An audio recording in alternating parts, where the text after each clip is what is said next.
Smash that limiter! Hello, welcome. How are you, Spliffy? I am doing fantastically. How are you? I'm doing pretty swell for a bloody midweek hump week fucking sesh, mate. Midweek catch up. midweek. Yeah, I am absolutely fucked. I am so Uh, tired. I am. Yeah. Spliffy is not drunk, Ray. I'm sorry, but he is very sober. He's just overtired like myself. So, I'm very much not drunk. so I can't believe that this weekend's going to be episode 20. That's crazy. Yeah, it's gonna be great. So it's episode 19. We are very oily today. The reason why I picked that topic is because there's been a hot topic going on in the automotive community, Spliffy, and it's been going on for fucking ages, right? Now, You tell. I'm gonna ask you a question, right? I'm Yes. gonna have to get your scientific brain out there, right? Yes. Okay, so say you got a hose, right? It's that diameter hose. Okay, no, it's not the size. It's not the size of a ball, but you know, you get the gist. That diameter hose, right? Yeah. And it goes about this distance, right?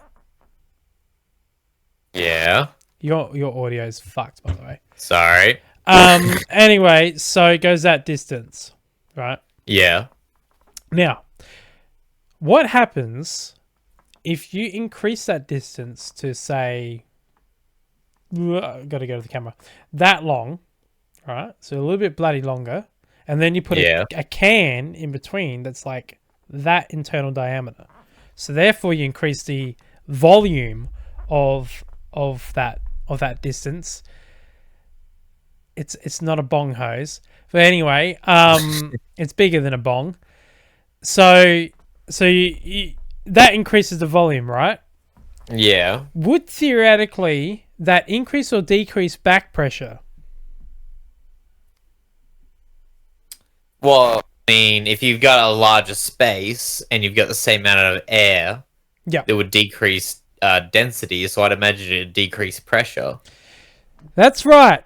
All you motherfuckers online that are carrying on about catch cans fucking increasing pressure, use your fucking brain. Stop listening to idiots. Jesus fucking Christ. So I've been having this topic with a lot of people. I can understand the argument with back pressure on... I'm talking about catch cans, by the way. All catch cans. Yeah. And to simplify it, Spliffy, there's a thing called a PCV valve, which is designed for... I can't fucking remember what it's called. But basically, it's a valve designed to alleviate the pressure from your crankcase. So when your piston goes up and goes down... I'm making very sexual gestures tonight. During stroke 1 and 3. That's it, right? So when it's going up and down, gases from the basically explosion, the ignition of the fuel, seeps into the into the bottom of the crank, therefore increasing pressure. And then to alleviate the pressure, they have basically a breather hole that goes from the sump all the way up to the rocket head cover, and then it used to in the old days just expel into the atmosphere, but then environmentalists say you can't do that anymore. It's stupid. Anyway, that's a whole nother thing. The reason why I say it's stupid is because it doesn't like go into the upper atmosphere. It just builds up in the engine bay of the car, and then you just wash it and clean it, and anyway, it's a whole nother thing. So it goes out a hose, right, and it's fed through the PCV valve, which opens and closes to allow that pressure to expand, to release. It's basically like a release valve. And it goes, the way it works is it goes through this pipe and then it goes straight back into the intake of your car. Now, your car will have this too. All cars have it. Yeah. Except for old cars. And so the way it works is the valve will just open, right? And then the induction of your engine, so the air intake, will pull that gas and pull it out of the crankcase, and then it will suck it straight back in the intake and then reburn it, recycle it essentially, and then Yeah. expel it. Okay, so in a lot of cars, that process is perfectly fine. It doesn't really do any harm, particularly when it comes to petrol cars. Yeah. Because one, they don't have that much crazy crankcase blow by, essentially. So they don't really get that much oil, and they don't really get that much water residue and all that sort of stuff going back through the intake, coating it with oil and whatnot, therefore decreasing the efficiency of the quality of air going into the engine. Which that in itself is bad anyway when you think about it. Like any sort of decrease in efficiency on the quality of air going in, because the better quality of air going into an engine, the better quality of a burn, therefore the better efficiency, therefore the cleaning running, and so on and so forth. But on cars like mine, for example, which is a diesels are very dirty, they're very oily, so they have thick blow-by, especially some motors that are tuned to run rich, like my own. So that PCV valve cakes the inside of my intake with oil, and it really does. Like my turbos, every time I have to do a clean out once every year and a bit just to get the oil out, and I just basically put it all in a carry bath, clean it out, keep it running nice Mickey Mouse. And so what people do is they put a catch can. Now, usually this is on racing cars that obviously have ridiculous amount of horsepower coming through the engine, therefore a lot of blow-by coming out because there's a lot more pressure than a standard car. So they put a catch can to catch as much oil and water as much as possible, so then that way, obviously, to keep the intake as clean as possible. That's the idea. Yeah. So people have started doing that the same on diesel vehicles, because the same process happens, but obviously it's at a standard stock level.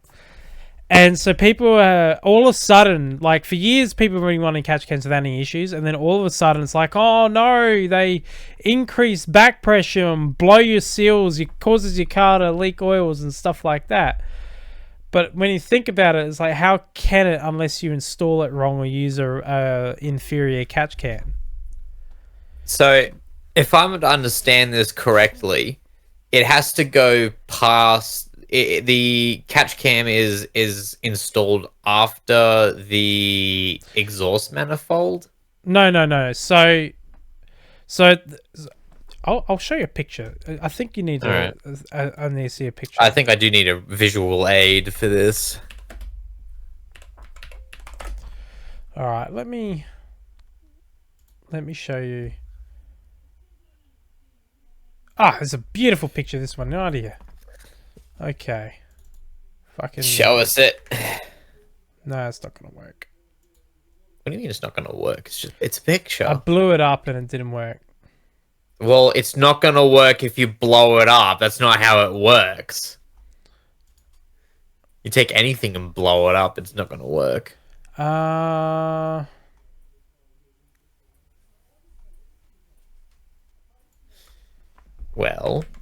hang on a minute. I'm trying to find a good diagram. Everything's shit. People don't know how to take... good diagram. People don't know how to fucking... they don't know how to show like a good, decent picture.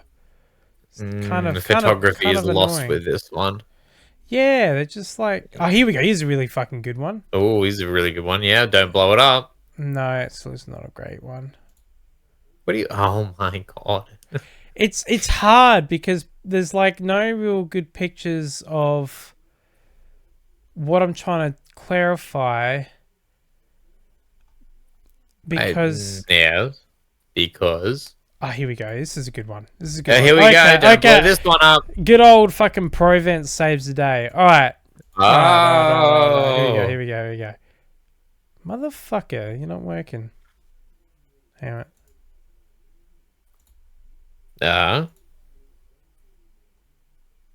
Oh, it's...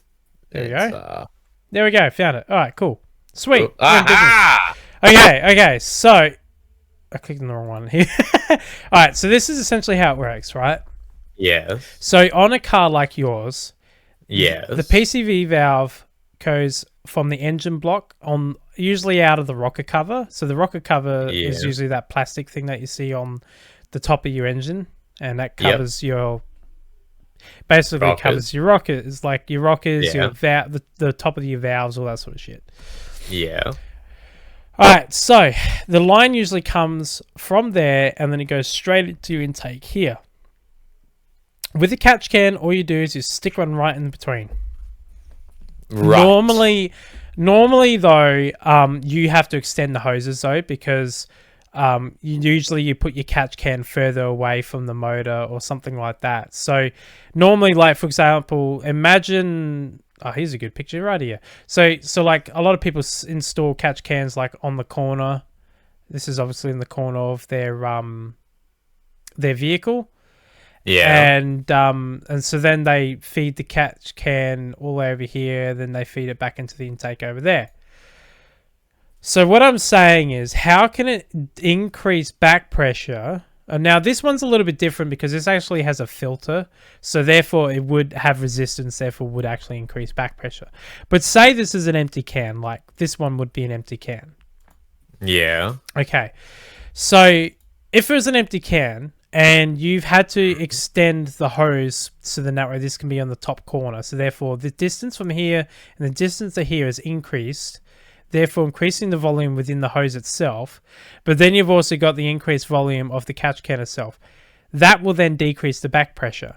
Now some people say that because of this increase of distance, the engine struggles to alleviate the back pressure. Well, that's not true, because all the valve does is just open to alleviate the pressure. So gas, when pressure builds up, gas goes like water to the least resistance. So as soon as you go up here, so there's high pressure in your motor and you open your valve up, it's going to go where the least resistance is, which is going to be through this line here. Even if a catch can's there, it's still going to expel into there and alleviate the pressure. The other thing as well in modern cars, most cars have turbochargers these days, because it is a more efficient system of running a motor. So you've also got the force induction, therefore increase of airflow from a turbocharger running as well, which pulls air at a much higher rate and greater pressures along the intake. And what happens is when you push air here, pull air into here, it therefore also pulls air from here as well, because a turbocharger is going to pull air from here and here. So that also assists in the PCV valve. So it doesn't increase back pressure is what I'm saying, peoples. And the only way that this can damage your motor is if you install it wrong, to the point where the air cannot flow from point A to point B freely.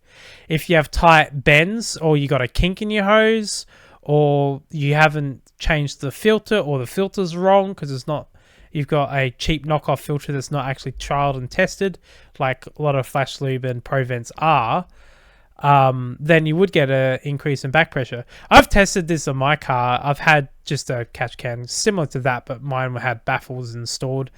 Had like 3 layers of baffles, but basically the air flowed in and out freely without any congestion. I never once had an issue.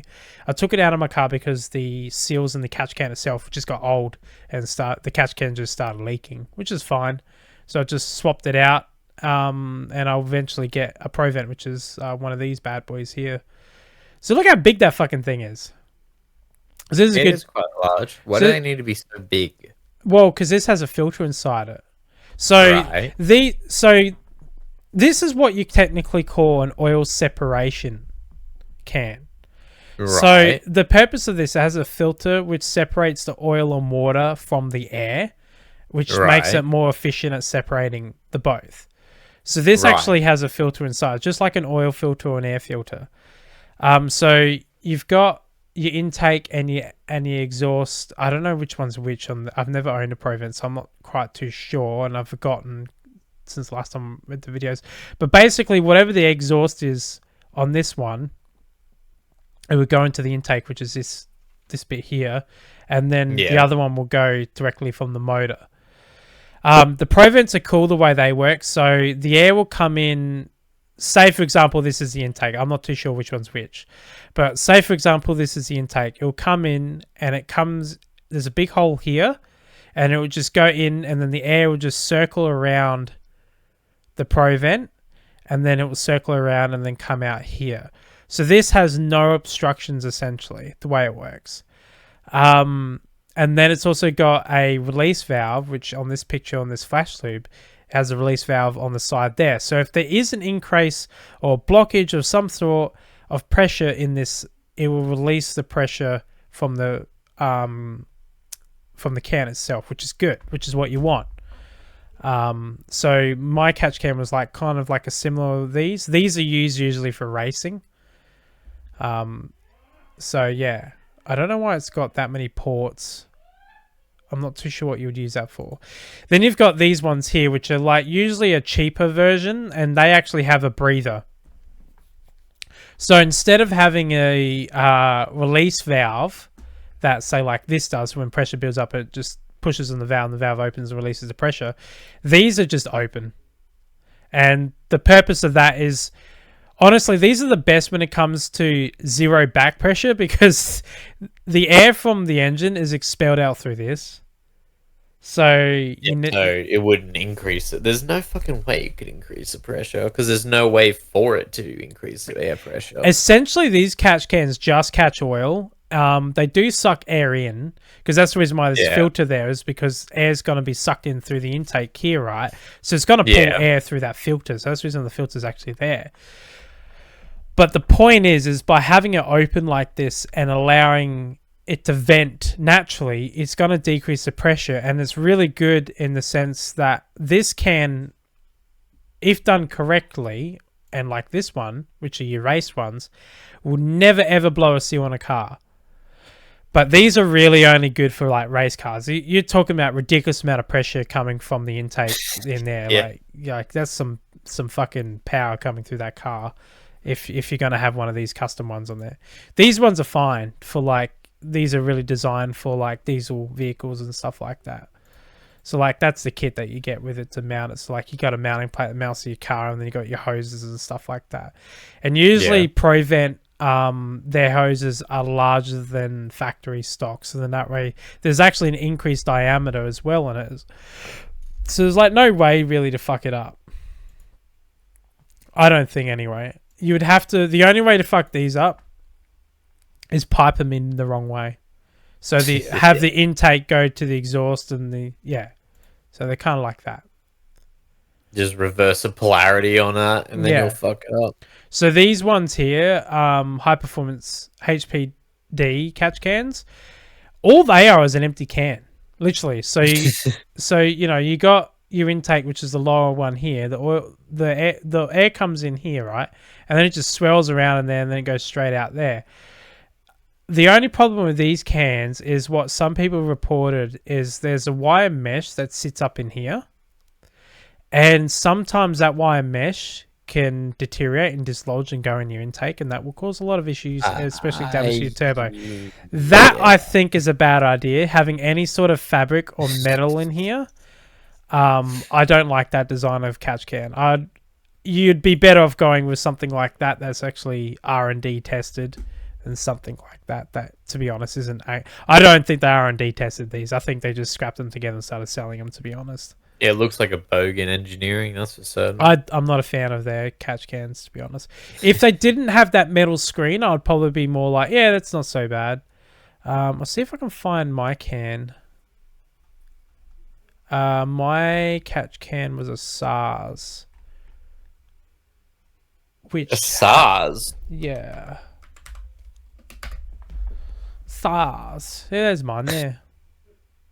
So that's what my catch can was that I had in. And it's got baffling like this one here. Yeah. So it's quiet. No, the baffling... So the point is of the baffling is as the air passes through it, it catches as much... It cools down the oil as much as possible, therefore gets the oil to collect and then pull down the bottom. That's what the idea is. My baffling wasn't as sophisticated because all mine was basically the intake had a tube that go down there, which was the same diameter as that. It would just go down to the bottom, and then the air will come out back through here. And then it just had 3 discs that had very large holes through it. That's all it was. And it was simple. These ones look like they have some sort of substrate that I don't like. I think that restricts airflow too much. I don't think I'll ever get one of these catch cans again. Yeah, mine was kind of like this. So it had like a baffle like that. Yeah, baffle is a little different in the audio world. Yeah, so mine had 3 of those down there, and then it would collect oil. It worked really well. It would like collect a lot. After a day, I would get probably, I don't know, 5 mil of oil residue coming in. Oh wow, that is a lot. It was a lot. Yeah, yeah. Basically, I mean, I emptied mine a lot more frequent than others, but I would empty mine once a week. But others usually just leave it until like when it comes to service time. Which hang on a minute, things have failed. Ooh, things have failed. Oh, yeah. There we go. So I would empty mine pretty much once a week, and the reason for that is so then that way there was no way I could get blockages or anything. Like I never wanted to have the oil rise up to like hit the pipe that goes down in on the intake side. So that's just me though. It's just my paranoia. But yeah, I eventually will get a ProVent because I know they work. And even if I'm really that worried, all I would do is just take the fucking filter out and just have it as an empty can. It won't be as efficient, but like at least I'm guaranteed not to cause issues. So, and ProVent also have a policy if you install it correctly and the item, you know, and the item damages your motor, they will fix your motor under warranty. Oh, right. Yeah. So they back their product that good. So I don't know anyone that has had issues with theirs that have installed them correctly. No, I must make the instructions really clear for it then. I honestly think handy. This is manufacturers do that. This is going to be a little bit of fucking tin foil hat going on right here. All this negativity between these devices came out when car manufacturers all of a sudden said that if you have a catch cam fitted to your vehicle, it voids your warranty. When they started doing that, all these forums, all these people just come out of the fucking woodworks saying this broke my car. And I'm like, okay. So I ask them questions like, how was it installed? He got pictures. Who was installed by? What brand was it? Etc. Etc. Etc. Every single fucking case that I've spoken to the person directly that had the issues, I was able to solve it like that and tell them what the fucking problem was and what actually caused it. It was the catch cam, but it was like fit mistake. It was this one guy's like, it fucking blew my rear main seal. I've had to replace it twice. It keeps blowing it. And the mechanic said, it's your fucking catch can. And he's like, see, they're fucking dangerous for your cars. They ruin your car. And I said, can I please see a picture of your fitting? And he's like, yeah, sure. So he shows me a picture of it. And I said, did you notice that elbow? And he's like, what elbow? So he had like one of those cheap Chinese ones. Yeah. It was good in the sense the hose was a larger diameter than factory. And the can itself was like just one of those free-flowing cans.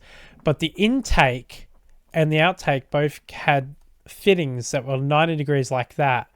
And the fitting itself, although that diameter was large, but the internal diameter of the fitting was a lot less than the internal diameter of the hose.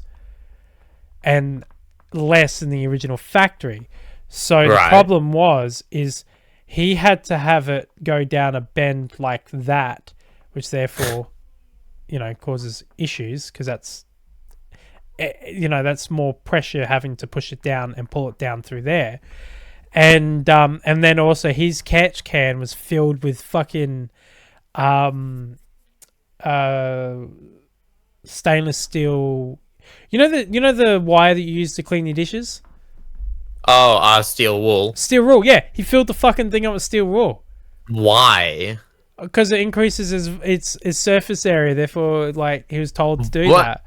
Because some people do that. Yeah, some people use steel wool in it. Like, I've never really been one to like it because, you know, if something a little bit, like I said, a little bit breaks off or something like that, goes in your intake, or therefore, I don't know, moves around, gets compacted, and then reduces airflow.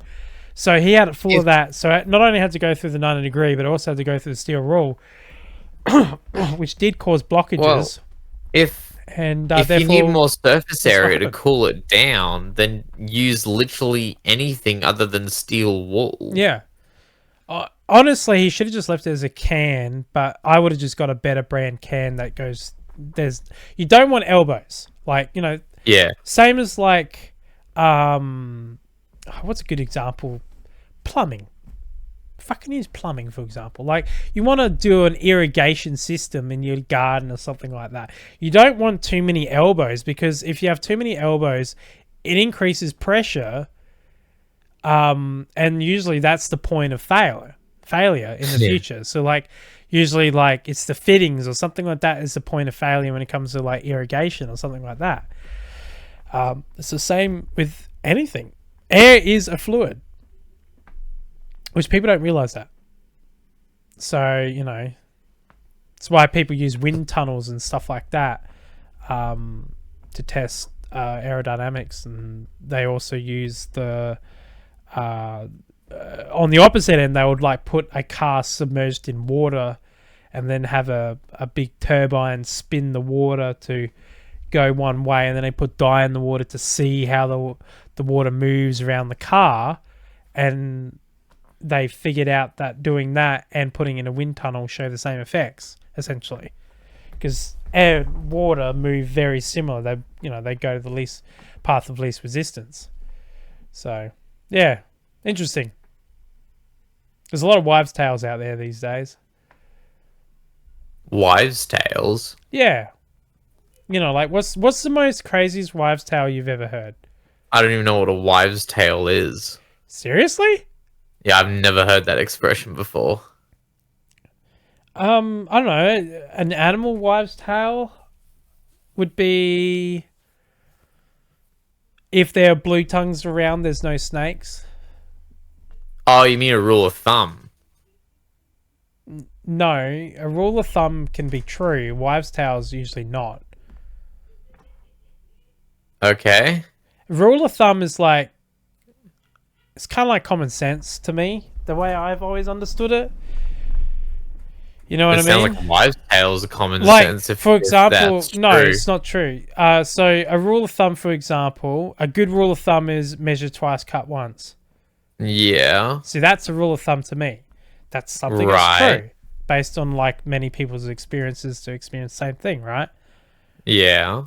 Where a wives' tale is usually a story made up for some stupid purpose, like the bunyip.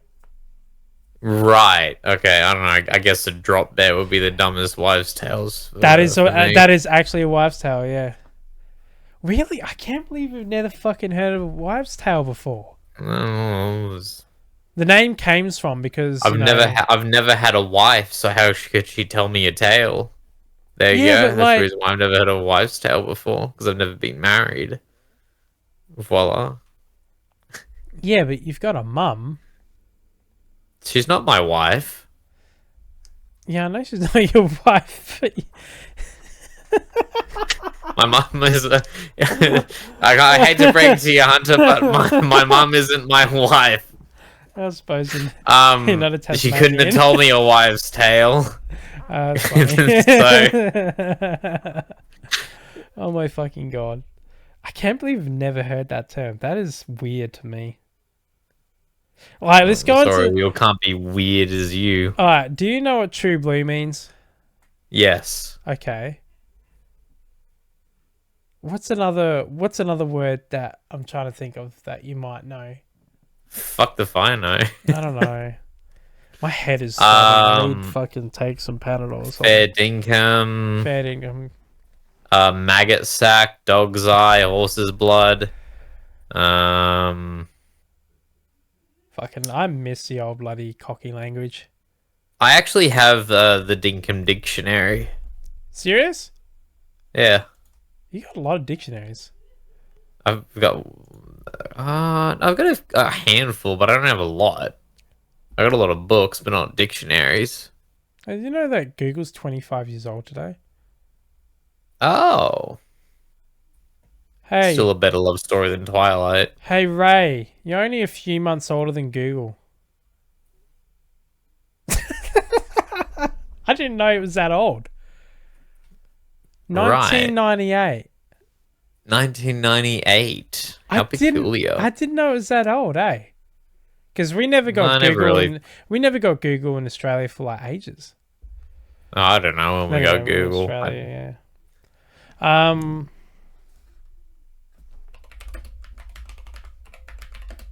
Yes. I'm trying to find an old Australian. Have you ever thought about what happens? Like, could you imagine using water-based lube in a car engine? A water-based Wonder lube in a if that car engine, it would not work because the engine would rust and therefore would shed metal particulars, which would jam up the motor. Okay. Well, what if I made the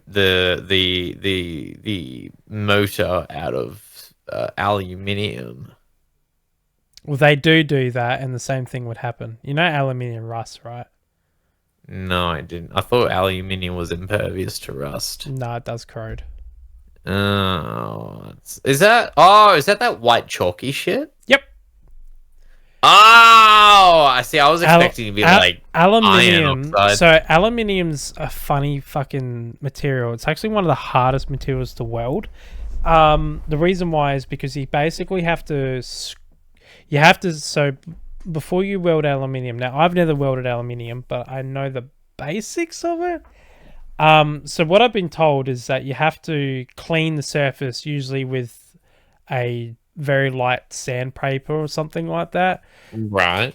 You basically have to wipe down the raw materials because aluminium has like a layer. It forms like a oxidizing layer like really quickly. Yeah. So you got to wash it and clean it.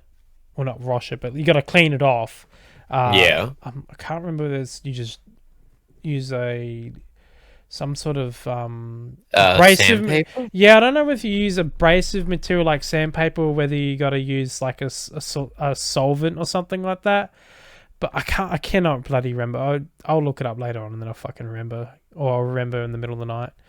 But so you basically have to do that before you start welding it, because otherwise, yeah, it gets impurities in it like really quick and easy. Right. Same with like stainless steel, that whenever you work on stainless steel and you need to weld it or something like that, you need to use a fresh sandpaper belt, because if you've used an old one, what happens is the heat from the sandpaper ends up collecting impurities of stainless. Because it's superheated, it goes from stainless and gets carbon built up inside it, therefore it's not pure. So if you sand a raw stainless steel material with an old belt that's been used, it will embed carbon in the stainless steel, therefore start rusting. Oh. It's a little metal fabrication tip that I've learnt over the years. I used to love metal fabrication. It's so fun. Still love it. You should just pick it up as a hobby and just start building shit. I always kind of wanted to do it as a business, but I'm at a stage in my life where doing an adult apprenticeship is just really not possible. Well, anything is possible. You just gotta wake up and give a shit, I guess. No, I just financially can't do it. No, I'll just rob a bank then. Yeah, I could do that. Yeah, there you go. Maybe I should like learn how to make online currency just appear in the air. Could you imagine if you were that fucking good of a hacker and doing that? Wait, you just make money appear in the air? Yeah, like you could trick the system. Like, for example, like, you know, just imagine like you're a bit short on fucking funds, right? And you can go on your computer and you get onto the bank and you just add $20 to your account. Just change it. Just I mean, tell the you're gonna go that computer. far. Why Just would go. you Just put go $20 and. in your bank. Because if you add too much money, it's gonna raise flag bells. They're like, wait, how did $20 get into his account? What do you like? How did $1 million get into his account? When he's like stupid, they'll be like, what do you mean? Where did it come from? It just appeared there. There's no transactions. It must be an error. Like, Yeah. could you just imagine that? Or like you invent a fake bank and just add all the figures and then just transfer it into your other accounts and stuff and like pay tax on it and everything. Far out. Like, but there's no money. Like, you never got paid. Like, it's just, you're just literally adding ones and zeros to accounts and then just changing it over. Because that's essentially what it is, really, isn't it? Yeah, and the way the banking system works nowadays. Yeah. But if you could like somehow like piggyback onto a third party account, that'd be fucking mate, that would be very probably has happened. Yeah, probably. Probably has happened. Some fucking nerds got into like bank systems and just like added ones and zeros and shit like that to things. Remember that person that fucking scammed? I can't remember, but he changed, he was like stealing transactions from people. So he hacked a whole heap of bank accounts. And for every transaction that occurred, he took like 20 cents or something like that, or 0.5 cents. He ended up with hundreds of thousands of dollars in the end. Because he did it for like 10 years or something stupid. Yeah. Like, can you imagine if he got away with it? He'd be like so rich. Especially in this day and age, how long ago it was, and now with inflation. Well, no, inflation may have affected that. Oh, well. Yeah, it would, because it would more money transaction would be going for because people have having to spend more because everything costs more. Yeah, it's fair enough. Yeah. But yeah. Oh. What's your next car dreams? My next car dreams, it would be a Daihatsu Hijet van. A Daihatsu Hijet van. Yeah. That's like that little fucking little van, isn't it? Yeah, they're awesome. I want one so bad. That would be sick. It's like literally you know how like your parent you know how like in some instances like some parents might be disappointed in their kids because they're like into drugs or into fast cars and street racing and all those sorts of dangerous hobbies. I'm pretty sure my parents are disappointed in me because like my dream car has a 3-cylinder engine in it. Yeah. And I like to just stay home and play video games. But yeah, that's kind of what I want to do. Yeah, because like I think my dad's disappointed with me because I wonder if I think he's disappointed in me only because like I don't have a life essentially, but I also don't care because I actually really enjoy what I do. Yeah, that's neither here nor there. But that's the thing, though. That's what everyone's dream is. Like, I would love to be able to. I mean, I enjoy my job now. Like, I actually enjoy my job. It's good. So do I. It's not what I saw myself ever doing, at all. I saw myself being a researcher. I saw myself working in biodiversity and conservation. I saw myself being a fucking scientist because that's what I studied to be. Yeah. And now I'm like working in warehousing, like complete polar opposite. But not everyone gets to chase their dreams and not everyone gets to achieve their dreams. My dreams is not because like that whole philosophy that people always say if you work hard you'll get it. That's not true. Not for all cases anyway. It's really who you know, and it depends on the need of the industry as well. Like, for example, it is a lot easier for someone with a trade to pick up a job than, say, someone who's a scientist to pick up a job.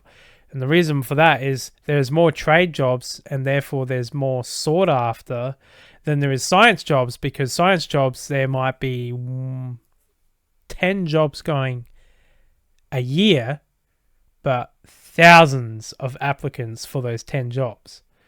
Where tradies, there could be hundreds of jobs a year and nowhere near as many applicants. So yeah, especially at the moment, there's like a trade shortage. So yeah, I actually disagree with that philosophy, because if you're stubborn enough, yeah, and if you're enough of a pain in the ass, yeah, you'll figure out how to convince people that what you do is necessary. So, if, say, for example, you have a guitar, yeah, and you just tell yourself, fuck it, I'm gonna go be a pain in the ass, and I'm just gonna go out there, I'm just gonna start playing guitar out on the street.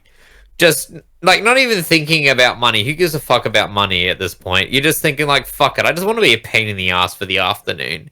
And then you just start doing it over and over and over again, and then eventually you will have some sort of audience that sort of stops and listens to, oh hey, there's a guitar, I've never seen one of those before, oh, I've never heard one of those in person before, let's go listen to it. And then you just become more and more of a pain in the ass, and then you start to create this culture where everyone else gets all their instruments and starts playing out in the street, and then all of a sudden you've completely transformed your town to just start playing musical instruments out in your street, because everyone figured, hey, I want to be a pain in the ass now.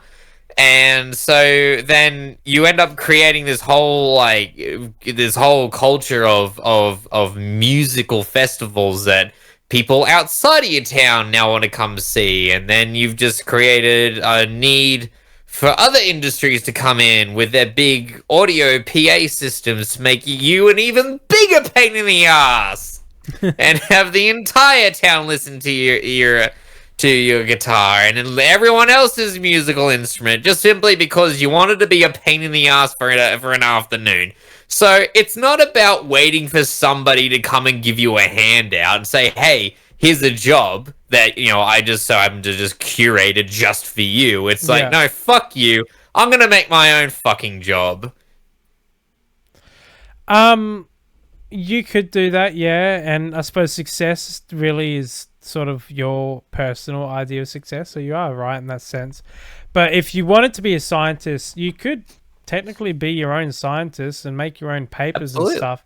Problem is you need money and you need funding. And no one's ever going to give money to someone that they don't know anything about. They might have qualifications but know anything about.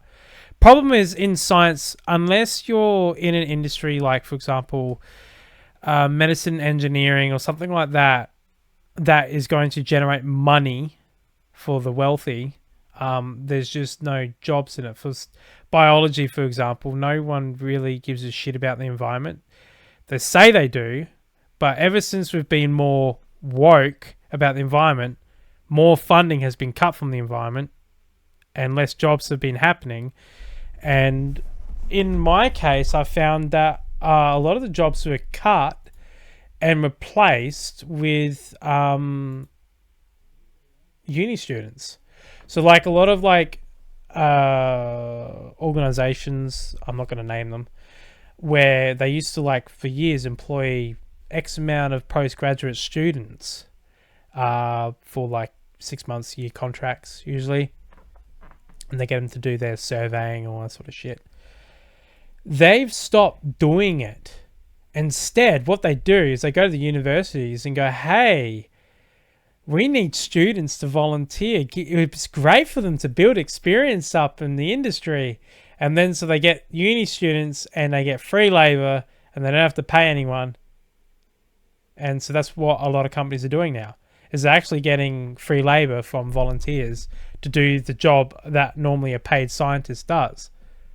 And then they just pay some random dude that has no idea about science or the industry in terms of research. He just supervises and makes sure that they're safe, and that's it. That's all they do now.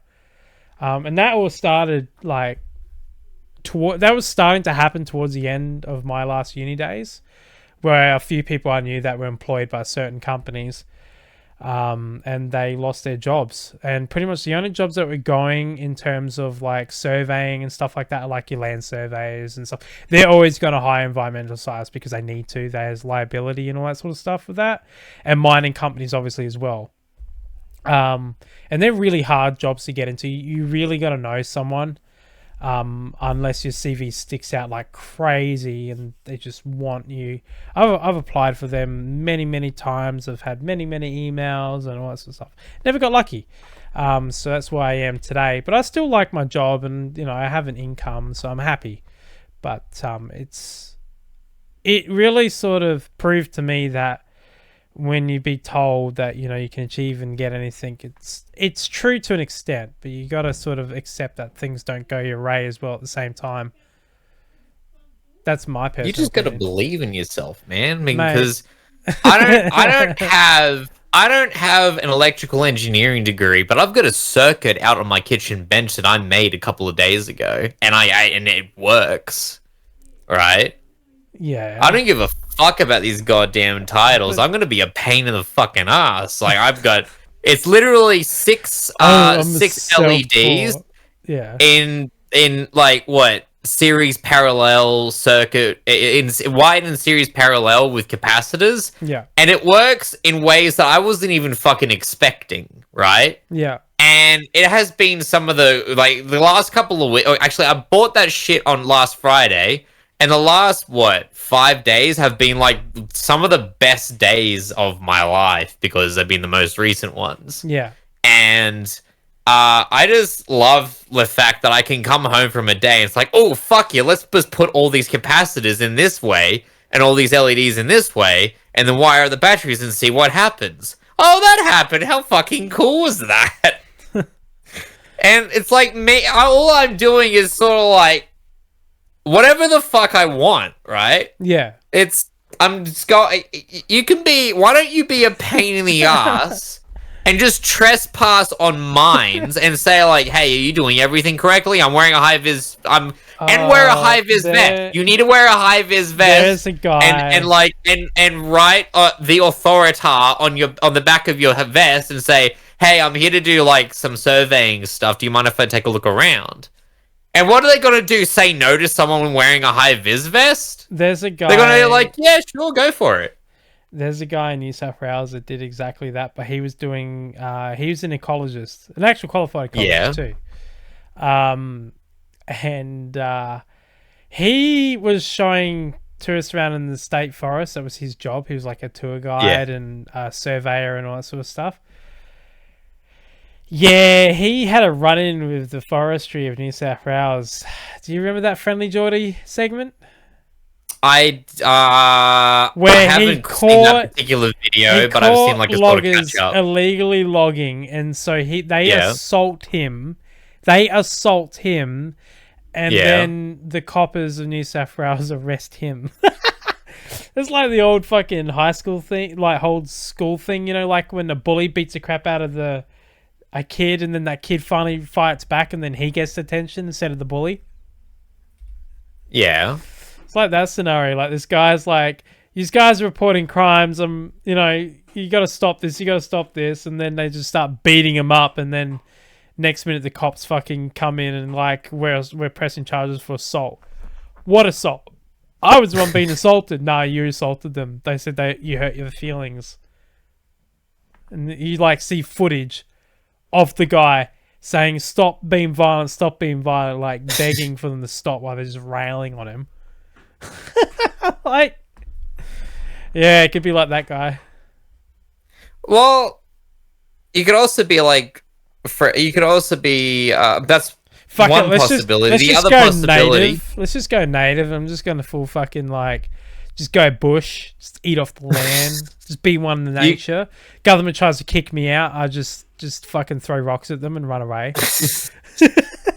Well, like, you could be like that guy. I could be like that's the crazy, one possibility. The other possibility is you could be like Jordan Shanks, who literally took down a government because he decided to be a pain in the ass. Which one was that? John Barilaro? Oh yeah, it's true. But John Barilaro also sunk his own grave, though, didn't he? Well, I mean, Jordan had to be a pain in the ass to begin with for that to happen. He fucking deserved that, motherfucker. Those people that are watching, you got to check out Friendly Geordie.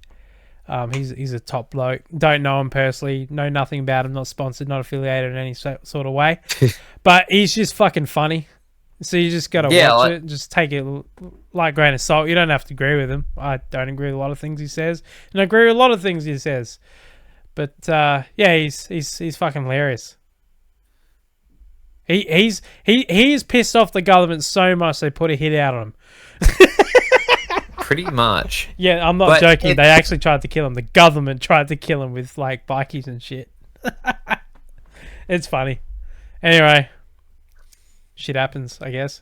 Yeah, I think life is about creating possibility rather than waiting for possibility. Like, your life isn't going to magically just show up in your front door. But like, okay, let's go. Yeah, you have to make what you've got. You know, you got to make it work. That's for sure. Yeah.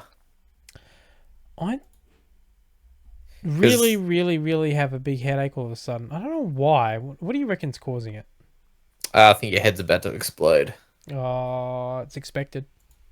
Yeah, it's always expected. The fuck? What? Oh, it's just... You see some weird shit going on, man. Weird shit. I don't even know what you're referring to. I don't know either. On that note, I think we're gonna call it a night. Yeah, we still got like 3 minutes. We still got like, what are we tlacking about? I don't know, Ray. We're tlacking about stuff. We're talking about shit. We're not talking about anything. We're tlacking. We're twacking. I need a drink. That's what I need. I need a drink. I mean, if you're gonna bother waking up in the morning, you may as well do something with yourself. And you're gonna do something with yourself, you may as well do something great with yourself. Yeah, exactly. Yeah. You gotta be productive. You know, don't lay in bed all day doing fuck all, because like, you know. No, honestly, you feel shit when you do that. I don't know why people do that. I had a bit of epiphany about 6 months ago when I thought, like, oh shit, like, what? Like, oh shit, like, how am I going to get past this problem, or am I going to that problem? And I'm like, well, I have to stop expecting somebody to just come over and save me. I'm the only one who can really come over and save myself. So. That is true. You can be like no one's gonna help me, and I don't want people to help me. I want to create these opportunities myself and essentially fix my own problems. Yeah. Because then when I'm able to fix my own problems, no one can tell me what to do. Yep, that's right. And then if no one can tell me what to do, I can literally do whatever I want, and no one can tell me otherwise because they have no idea what the hell I'm doing. You know what I fucking hate is when people come up to me and expect that I don't know what I'm doing. And they think that because I look young, that they know more than I do. It really grinds my gears, eh? Like, in what context? Are they just out on the street or at work? Sometimes work can be a good one. Yeah. I get it from fucking courier drivers all the time. Where, like, I'm on the forklift and I'm loading a pallet to the truck. Yeah. I have loaded thousands of pallets on trucks, like for years, and I still get drivers that think I'm fucking young or a novice or something like that, and they come up to me and they try and fucking. Some drivers I let them do it because I'm in a situation where I need eyes and they know exactly how it needs to be done on their truck. Yeah, those drivers are different. They're different. I'll listen to someone because I'm working with things that are. They're not like standard pallets. They're odd and they can see things I can't see. There's a communication. That's different. But these are drivers that fucking old pricks come up to me and they go, oh, you need to lift up like that and then you need to tilt like that and then you got to go in slow. And I'm just like looking at them. I'm like, shut the fuck up. like I know what I'm doing. I don't need your assistance. I can see everything clearly. I'm handling something that isn't abnormal size. It's not very big. Fuck off. Like, let me do this. Because by them correcting me and telling me what to do, they're distracting me from my fucking job. And that is when mistakes happen. If I communicate with you on what I need to do and what you need me to do, that's a little bit different, because that is like a spotter. You know, someone's going, all right, okay, so you got about X amount off the top there, bring it back and then level it off. Something like that is different, because I'm concentrating on what I'm doing and I'm taking instruction to make it right. But what they're doing is they're fucking... the best explain it is just sort of like explaining to me on how to do something that I know how to do and I don't need explaining.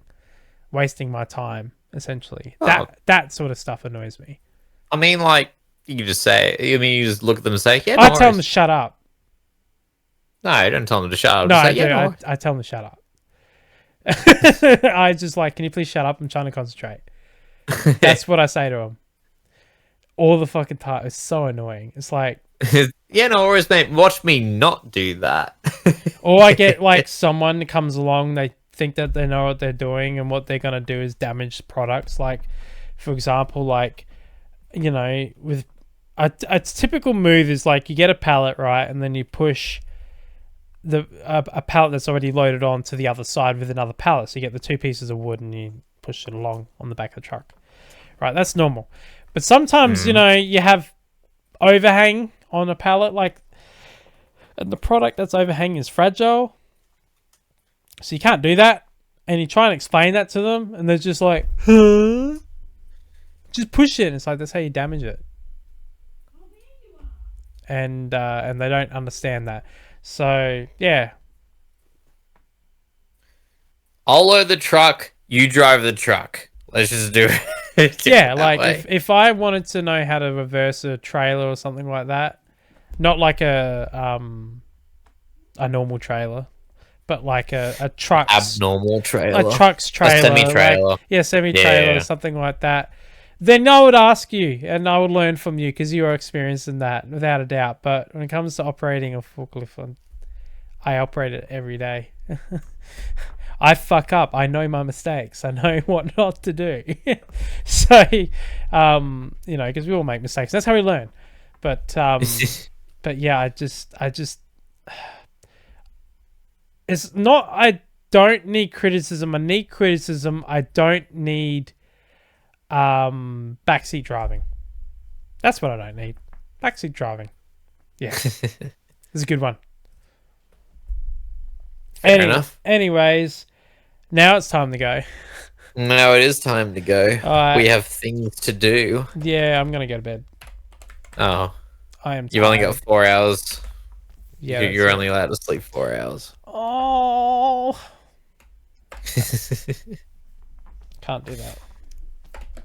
Sleep deprivation, gang. Let's go. I need to bloody take some drugs in the form of Panadol before I go to sleep. Thank you for the clarification. Well, it is drugs, so, you know, it's just over-the-counter drugs, so it's perfectly legal. All right. We're going to raid into our faithful friend. And I hope you all enjoyed the podcast. I'm sorry about the ranting, but... that's literally all that we do. What are you talking about? Know, why are you apologizing for the product that we sell? Anyways, I'll catch you all later. Hope you have a good night and day, depending around the world, and we'll catch you next time. See ya. Have a good one.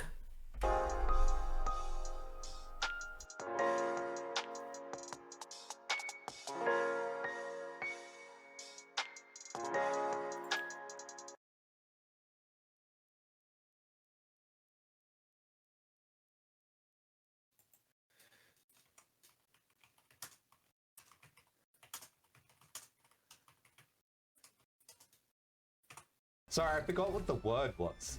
We're reading change logs. Calm down, okay? Like, I remember whenever, like, an app updated on Apple or something, I would really enjoy being like, oh, there was a bug fix that we